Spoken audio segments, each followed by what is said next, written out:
Vamos falar de uma outra história. Nós costumamos sempre usar muito a Dona Ivone como exemplo, não é? Existe um livro dela chamado Nas Voragens do Pecado, que conta uma encarnação sua no século XVI ou XV, se eu não me engano. 15 ou 16, agora estou em dúvida. Eu acho que era 15. O que aconteceu? Lá, nessa história, em que ela é personagem, ela fazia parte de uma família que na história, e é uma história real, era uma família de nobres que viviam na França. E essa família toda dela morreu nos ecos da noite de São Bartolomeu. A família dela, inclusive ela, era protestante. A França, então, no casamento de uma das princesas, a rainha, então, armou essa armadilha para matar protestantes. Vamos contar essa história de forma simplista, ok?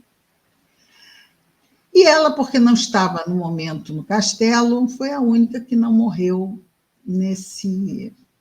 Né? Os soldados foram no castelo, mataram todo mundo, mataram os nobres, os vassalos, todos. Quando ela chegou, viu todos mortos.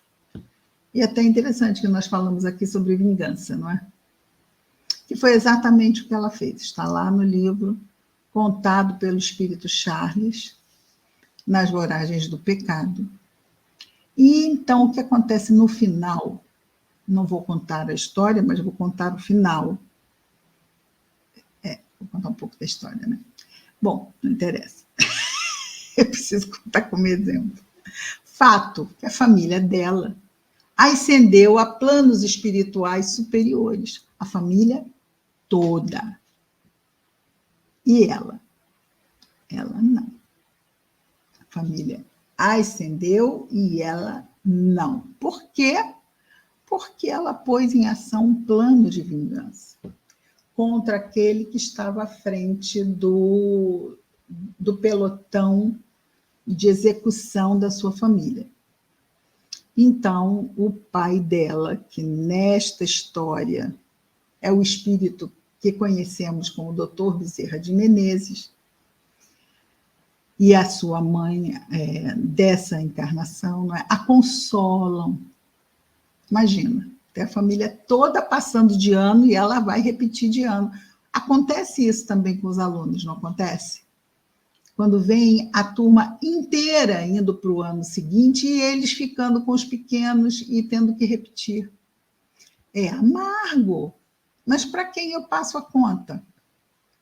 Quem eu digo que é o responsável, se não nós mesmos?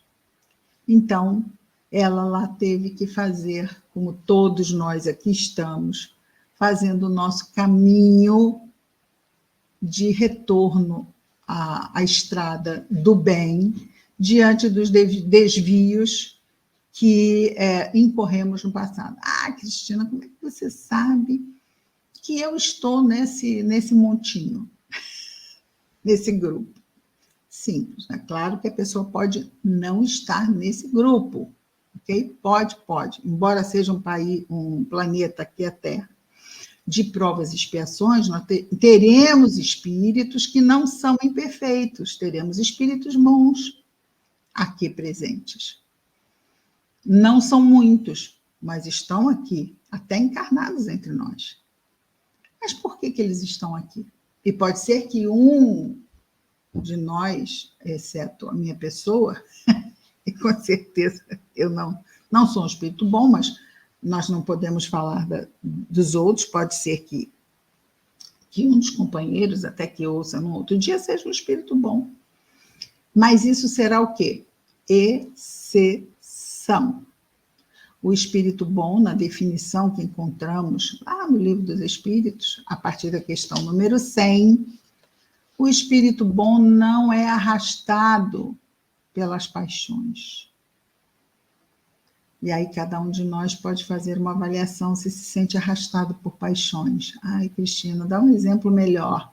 Uma irritação me arrasta para um dia de irritação?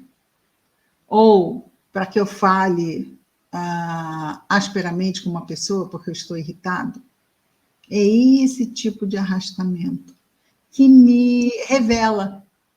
Porque o espírito bom, ele pode sentir, mas não é mais arrastado, ou seja, esses estados de alma, ou essas paixões, como o orgulho, como a vaidade, como o egoísmo, não respondem mais no livre-arbítrio de um espírito bom, porque eles já não são mais arrastados, por isso são bons espíritos. Por exemplo, os nossos anjos guardiões são bons espíritos, até porque não suportariam nos aguentar se não fosse. Né? Porque nós sabemos como os nossos filhos são capazes de nos tirar do sério, mas nós também somos capazes. Não, não somos capazes porque eles são bons.